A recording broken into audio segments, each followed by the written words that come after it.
students how to read music. I do something a little crazy at first because I love to give students the big picture perspective before learning the daily habits of learning to read music, which is like learning a brand new language understood in many cultures around the world. So let's get started. You can see that I am using the Supersonics Plus app. I love this app as a teacher. I love it for my students. So we're going to get colorful here on the staff and first take a look at the global idea behind learning to read music. So in green here, we have some crazy lines all over the staff. We have our treble clef, which looks after the notes from middle C all the way up the instrument. And we have the bass clef that looks after middle C and all the way down the instrument. So that's a great starting place. Next, we're going to look for C's, and I promise you it'll start to make sense soon. So you can see here that I have the music alphabet written out: C, D, E, F, G, A, B, C. You only need to know those letters if you're learning to read music. So you don't have to know the whole alphabet. It's the easiest part of the alphabet for you. So here we go. So we're going to find middle C first. We've got middle C. It's called middle C. It's in the middle of a piano range. It's also in the middle between the treble clef and the bass clef. So this is middle C. You can stop this video anytime to find it on your instrument as well. Next up, we are going to go 3 spaces up, and I like to go 1 space. You can see the green dots appearing, 2 spaces, 3 spaces, and I call this 1, 2, 3, I, C, high C. And so that C, pardon my different sizes here, I'm writing with a mouse on a computer. Anyways, so that is 1, 2, 3, I, C, high C, and that would sound like this on a piano. So we had middle C, and then high C. Next, we would go high, high C, and this is a landmark to think about, is 2 of these ledger lines here. You can start to see that learning music is like a big music ladder, and I'll show you how that works in a second.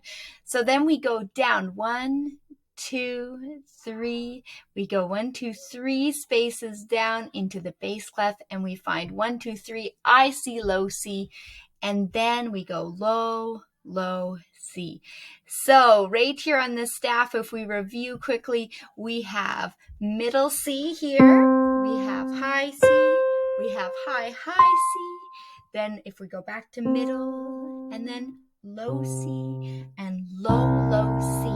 So now this is where the fun begins, because once you find those 5 C's, you can find notes all over the piano with a lot more ease. So we're going to go over to purple here. And if this is a C, you see we've got a C here in the alphabet.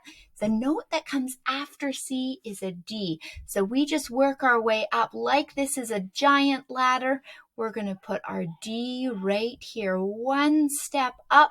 The ladder always goes from a line note to a space note, or a space note to a line note. So that's like climbing up a ladder. So we are from C to D. Now we can do that with every note on the keyboard. So we have a C here, 1 note up is a D, and you could see that that's now on a line. And then our C was here, so 1 step up is going to be a space note D here. And then if we go down, we've got our C was here, so we're going to go a line note up to D, and our C was low, low C was 2 lines down on the ledger lines. Now it is going to be here. So if you track with that, the next note up is going to be E. We had C here, C, D, E, so C, D, E, way down low. And so here is an E. And it's getting sloppy here with my mouse. I'm going to draw in the E's so you can see them all. I'm trying to keep this video to about 5 minutes, and I'm getting really quick on my writing. Of course, when you're writing with a pen and paper, you want to be super neat about your notation. So now you can see that these notes go C, D, E. They climb up. So you can guess what's going to come next is an F, and then a G, A, B, and C. So that is just the start of learning to read music. I hope that makes sense to you, and we can get back into some of the other tricks I use next time. See you again.